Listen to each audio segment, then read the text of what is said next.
Praise the lord. ప్రభువును రక్షకుడైన యేసుక్రీస్తు పరిశుద్ధ నామమునకు మహిమ కలుగును గాక. కూడి ఉన్న మీ అందరికీ కూడా వందనాలండి. ఆ సర్వోన్నతుడు మరొకసారి తన కృపా కనికరముల చొప్పున మనల్ని ప్రేమించి మనకిచ్చిన మరొక నూతన దినములో ఇంకొక వాగ్దానాన్ని కూడా వాక్యముగా మనకు అనుగ్రహించడానికి వచ్చిన ఆ సర్వోన్నతుడిని గణపరుస్తూ ఆయన ఇచ్చిన వాక్యాన్ని ధ్యానించుకుందామండి. ఆ వాక్యము ఆదికాండము 39వ అధ్యాయము 5వ వచనమును దేవుడు ఈరోజు మనకు వాక్యముగా అనుగ్రహిస్తున్నారు. ఆ వాక్యము, అతడు తన ఇంటి మీదను తనకు కలిగిన అంతటి మీదను అతనిని విచారణకర్తగా నియమించిన కాలము మొదలుకొని యెహోవా యోసేపు నిమిత్తము ఆ ఐగుప్తీయుని ఇంటిని ఆశీర్వదించెను అని ఇక్కడ ఈ వాక్యం ద్వారా మాట్లాడుతున్నారు. ఈ వాక్యము ఎవరిని గురించి మాట్లాడుతున్నాడు? యోసేపును గురించి దేవుడు మాట్లాడుతున్నారు. యోసేపును ఏ ఇంటి మీద అధికారం కలుగజేశాడు దేవుడు అని అంటే ఇది కూడా మనందరికీ తెలిసిందండి. తనకు కలిగిన అంతటి మీదను అతన్ని విచారణకర్తగా నియమించిన కాలము మొదలుకొని యెహోవా యోసేపు నిమిత్తము ఆ ఐగుప్తీయుని ఇంటిని ఆశీర్వదించాను. ఎవరు ఐగుప్తీయుడు? పోతీఫర్ అనే ఒక అధికారి అండి. రాజ సంరక్షక సేనాధిపతినైన పోతీఫర్ అను ఒక ఐగుప్తీయుడు అని దేవుడు ఇక్కడ స్పష్టంగా మొదటి వచనంలోనే రాశాడు పోతీఫర్ను గురించి. అతను ఏ పరిస్థితుల్లో పోతీఫర్ ఇంటికి రావాల్సి వచ్చిందో మన అందరికీ తెలుసండి ఈ విషయం. కాబట్టి యోసేపు ఎప్పుడైతే పోతీఫర్ ఇంటికి వచ్చాడో ఈ యెహోవా అతనికి తోడై ఉండననియు అతడు చేసినదంతయు అతని చేతిలో యెహోవా సఫలము చేసననియు అతని యజమానుడు చూచినప్పుడు యోసేపు మీద అతనికి కటాక్షము కలిగెను అని దేవుడు వాక్యము ద్వారా దేవుడు మాట్లాడుతున్నాడు.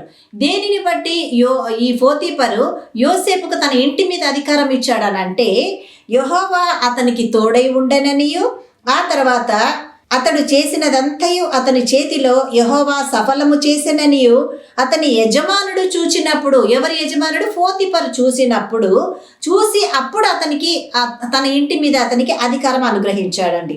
ఇప్పుడు 5వ వచనంలో, అతడు తన ఇంటి మీదను తనకు కలిగిన అంతటి మీదను అతన్ని విచారణకర్తగా నియమించిన కాలము మొదలుకొని యెహోవా యోసేపు నిమిత్తము ఆ ఐగుప్తీయుని ఇంటిని ఆశీర్వదించెను అని దేవుడు మాట్లాడుతున్నాడు. యాక్చువల్గా చూడబోతే పోతీఫర్కు ఈ యోసేపు అన్న వ్యక్తి శత్రువుతో సమానం అండి. ఎందుకంటే కొన్నాడు, బానిసగా చూడాల్సిన వ్యక్తి ఈ యోసేపు. కానీ దేవుని కృప అతనికి తోడై ఉండడాన్ని బట్టి, దేవుడు అతన్ని లేవనెత్తుకోవడాన్ని బట్టి, దేవుని కృప ఆయన మీద ఉండడాన్ని బట్టి తోడై ఉన్నాడని అతను ఎరిగాడు. కాబట్టి తన ఇంటి అంతటి మీద విచారణకర్తగా యోసేపును ఆ పోతీఫర్ అన్న అతను నియమించడం జరిగిందండి. ఎందుకు జరిగింది? అతడు తన ఇంటి మీదను తనకు కలిగినదంతయు అతని విచారణకర్తగా నియమించిన కాలము మొదలుకొని యెహోవా యోసేపు నిమిత్తము ఆ ఐగుప్తీయుని ఇంటిని ఆశీర్వదించెను అని మాట్లాడుతున్నాడు. ప్రియ దేవుని బిడ్డ, ఈ విషయంలో చదవబడిన వాక్య విషయంలో నువ్వు ఒకటి గ్రహించావా? నువ్వు ఎక్కడ ఉన్నా, ఏ స్థితిలో ఉన్నా, నిన్ను బట్టి దేవుడు నువ్వు ఉన్న పరిస్థితులనే మార్చి ఆశీర్వదించే దేవుడై ఉన్నాడు. ఈ మాట స్పష్టంగా మనకు అర్థమవుతుంది. ఇక్కడ యోసేపు ఎక్కడ ఉన్నాడు? యజమాని అయినటువంటి పోతీఫర్ ఇంట్లో ఉంటున్నాడు. వెలపెట్టి కొన్న యోసేపు ఇంట్లో తను ఉంటున్నాడు. అయితే దేవుడు అతనికి తోడై ఉండడాన్ని బట్టి, దేవుని కృప అతనికి తోడై ఉంది అని ఈ పోతీఫర్ గ్రహించాడు. కాబట్టి తనకు కలిగిన దానంతటి మీద కూడా, ఇంటి మీదంతటి కూడా విచారణకర్తగా యోసేపును అధికారిగా నియమించాడండి. అక్కడ యోసేపును విచారణకర్తగా నియమించి తనకు ఏదైతే కలిగి ఉన్నాడో దానన్నిటి మీద అతనికి అధికారాన్ని దేవుడు అతని చేతికి అప్పగించేశాడు, యోసేపు చేతికి. అయితే అతడు తన ఇంటి మీదను తనకు కలిగిన అంతటి మీదను అతన్ని విచారణకర్తగా నియమించినంత కాలము మొదలుకొని యెహోవా యోసేపు నిమిత్తము ఆ ఐగుప్తీయుని ఇంటిని ఆశీర్వదించెను అని అంటున్నాడు దేవుడు. అంటే నిన్ను ప్రేమించినా ప్రేమించకపోయినా, నీ యొక్క యథార్థత ఇతరులకు తెలియకపోయినా, నీవు యథార్థ మార్గంలో ఉండి నీకు వాగ్దానం ఇచ్చిన దేవుడు, నమ్మదగిన దేవుడు నీతో ఉన్నాడు. నీకు వచ్చిన దర్శనమో, లేక ఇచ్చిన వాగ్దానమో, లేక ఇచ్చిన వాక్యమో ఏదైనప్పటికీ కూడా దాన్ని నెరవేర్చే సమర్థత కలిగిన పరలోక తండ్రి నీతో ఉన్నాడని యోసేపు వలె నీవు నమ్మితే, నువ్వు అడుగుపెట్టిన ప్రతి స్థలమును కూడా దేవుడు నిన్ను ఆశీర్వదిస్తానని మాట్లాడుతున్నాడు. మరి ఇంత దీవెన యోసేపుకి ఇచ్చినప్పుడు, ప్రియ దేవుని బిడ్డ, ఈరోజు మీరు ఎందుకు కృంగిపోతున్నారు? మనం ఎందుకు కృంగిపోవాలి? మనల్ని బట్టి కూడా, మన పరిస్థితులను ఏలే విధంగా దేవుడు మనల్ని ఆశీర్వదించాడు కదా. ఆ గొప్ప దేవుడు మనల్ని దీవించి ముందుకు నడిపిస్తున్నాడు కదా. మనం ఎందుకు ధైర్యం కోల్పోతున్నాము? యోసేపులాగా ఎందుకు కరెక్ట్గా దేవుని పాద సన్నిధిలో నిలబడలేకపోతున్నాము?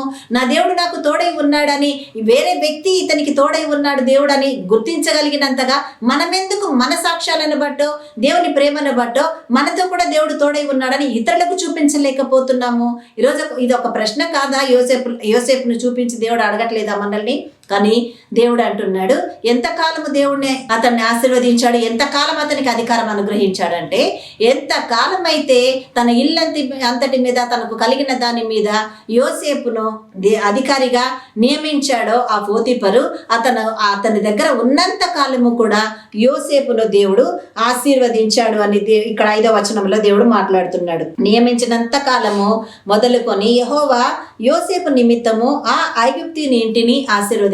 చూసారా, మనం ఎప్పుడు కూడా మన ఆశీర్వాదాలు, మన దీవెనలు, నేను బాగుంటే చాలు, నేను సంపాదించుకుంటే చాలు, నా ఇల్లు బాగుంటే చాలు, నా కుటుంబం బాగుంటే చాలు, నా పిల్లలు బాగుంటే చాలు, నా తల్లిదండ్రులు బాగుంటే చాలని మాత్రమే మనం ముందుకు వెళ్తున్నామే. నిన్ను బట్టి ఇతరులను కూడా ఆశీర్వదించే దేవుడు మనతో ఉన్నాడని, ఇతరుల ఆశీర్వాదము కూడా నీకు లింక్ అయి ఉందని నువ్వు ఎప్పుడు మర్చిపోతే ఎలా? ఇక్కడ ఈరోజు యోసేపును పెట్టి దేవుడు మనతో మాట్లాడుతున్నాడు. నువ్వు ఎవరికి ఆశీర్వాదకరంగా ఉన్నావు? నీకు మాత్రమే నువ్వు ఆశీర్వాదకరంగా ఉంటే దేవునికి కొంత మాత్రమే మహిమ కలుగుతుంది. కానీ నువ్వు ఇతరులకు కూడా ఆశీర్వాదకరంగా దేవుడు నీకు తోడై ఉంటే ఆ మహిమ దేవుడికి యుగయుగములకు తోడై ఉంటుంది. నిన్ను బట్టి ఆ అన్యుడు కూడా మార్చబడతాడని దేవుడు ఈరోజు మనతో మాట్లాడుతున్నాడు. ఎప్పుడైతే యోసేపు అతన్ని నియమించుకున్న కాలం మొదలుకొని అతని ఇల్లంతటి మీద, తనకున్న దానంతటి మీద అతన్ని నియమించాడో, అతను నియమించినంత కాలము కూడా యెహోవా యోసేపుకు తోడై ఉన్నాడని చెప్పి యోసేపు నిమిత్తము ఆ ఐగుప్తీయుని దేవుడు ఆశీర్వదించాడు అని దేవుడు వాగ్దానం ఇస్తున్నాడు. మరి నువ్వు ఈరోజు నీ జీవితంలో ఎవరికి ఆశీర్వాదకరంగా ఉంటున్నావు? ఎవరికి నువ్వు ఆశీర్వాదకరంగా ఉంటున్నావు? ఎవరిని బట్టి నువ్వు ఆశీర్వాదకరంగా నిలిచి ఆ దేవుణ్ణి మహిమపరచగలుగుతున్నావు? ఒక్కసారి ఆలోచించు సహోదరి, సహోదరుడా. లేచింది మొదలుకొని పడుకునేదాకా మనకున్న సమస్యలను బట్టి మాత్రమే దేవుడి దగ్గర అంగలార్చుకుంటూ ఉంటామే. ఆ దేవుడికి మహిమ కలగాలి అని అంటే నన్ను బట్టి కూడా ఇతరులు ఆశీర్వదించబడే కృప దేవుడు నాలో కూడా ఉంచి నడిపించాడు అని అన్న విషయాన్ని మనం మర్చిపోతుంటే ఈరోజు దేవుడు మనకు మళ్ళీ గుర్తు చేసి లేవనెత్తుతున్నాడండి. దేవుడు ఎవరిని ఆశీర్వదించాడు? ఐగుప్తీయుడైనటువంటి పోతీఫరును ఆశీర్వదించడానికి యోసేపును లేవనెత్తుకున్నాడు. ఈరోజు నిన్ను బట్టి ఇంకెవరిని దేవుడు ఆశీర్వదించబోతున్నాడో గ్రహించావా? నువ్వు దేవుని ముందు కనిపెడుతున్నావా? దేవుని ఆశీర్వాదం ఎటువంటి ఆశీర్వాదం అండి! ఎంత గొప్ప ఆశీర్వాదం అండి! ఏమీ లేని స్థితిలో అబ్రహామును దేవుడు పిలిచి ఇసుక రేణువుల వలె, ఆకాశ నక్షత్రముల వలె సంతానం ఇచ్చి దేవుడు ఆశీర్వదిస్తానని వాగ్దానం ఇచ్చి నెరవేర్చలేదా? వాగ్దానం తప్పిపోయిందా? లేదు కదా. నమ్మాడు, వచ్చాడు, పొందుకున్నాడు. ఈరోజు నువ్వు కూడా వాక్యాన్ని నమ్మి ఆయన సన్నిధికి వస్తే నువ్వు పొందుకుంటావు, ఇతరులకు కూడా నీ ఆశీర్వాదాన్ని వ్యాపింపచేస్తావు. ఇదే ఇక్కడ యోసేపు చేసి ఉన్నాడండి. ఎవరిని ఆశీర్వదించాడు దేవుడు?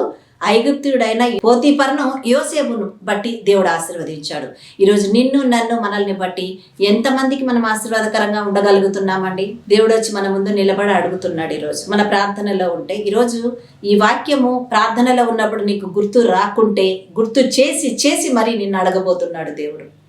ఎంతమందికి నాన్న నువ్వు ఈరోజు ఆశీర్వాదకరంగా ఉన్నావు? ఒక్క నీ కుటుంబానికే ఉన్నావా? లేకుంటే నీ తోటి వారందరికీ, ఇరుగు పొరుగు వారికో, లేక నీ స్నేహితులకో, నీ బంధువులకు కూడా నువ్వు ఆశీర్వాదకరంగా ఉన్నావా అని దేవుడు అడుగుతున్నాడు. మరి ఆయన అడిగినప్పుడు ఏం చెప్తాం మనం? నా వలన కూడా నా ఇరుగు పొరుగు వారు ఆశీర్వదించబడ్డారయ్యా అని నువ్వు చెప్పగలిగిన స్థితిలో ఉంటే నువ్వు ధన్యుడవే, ధన్యురాలవే. ఇట్టి కృప ఈ వాక్యం ద్వారా దేవుడు మనకు అనుగ్రహించి ముందుకు నడిపించును గాక. ఆమేన్. కళ్ళు మూసుకున్నట్లయితే ప్రార్థన చేసుకుందాం. హల్లెలూయా, హల్లెలూయా, హల్లెలూయా. స్తోత్రములు నా తండ్రి, పరిశుద్ధుడ, సర్వోన్నతుడ, సర్వకాలంలో ఎందు ఉన్నవాడా, నీకు స్తోత్రములు, వందనాలు, స్తుతులు చెల్లించుకుంటున్నాము నాయన. మమ్మల్ని ప్రేమించి నీ కృపలు ఆదరించి మరొకసారి మమ్మల్ని జ్ఞాపకం చేసుకుని నీవు ఇచ్చిన ఈ పరిశుద్ధ వాక్యాన్ని మాలో నీరు కట్టి ఫలింపచేయండి. వాక్యానుసారముగా జీవించి నీ కృప కూడా మాకు దయచేయమని ప్రార్థిస్తున్నాము నా తండ్రి. నా యేసయ్యా నీకు వందనాలు. ఇతరులకు, అనేకులకు మేము ఆశీర్వాదకరముగా ఉండడానికి మమ్మల్ని పేరు పెట్టి పిలిచి మాట్లాడానని నీవు చెప్పిన దేవా నీకు స్తోత్రం. ఆ వాక్య ప్రకారం మేము జీవించడానికి కూడా మీ పరిశుద్ధాత్మ సహాయమును మాకు అనుగ్రహించమని ప్రార్థిస్తున్నాం తండ్రి.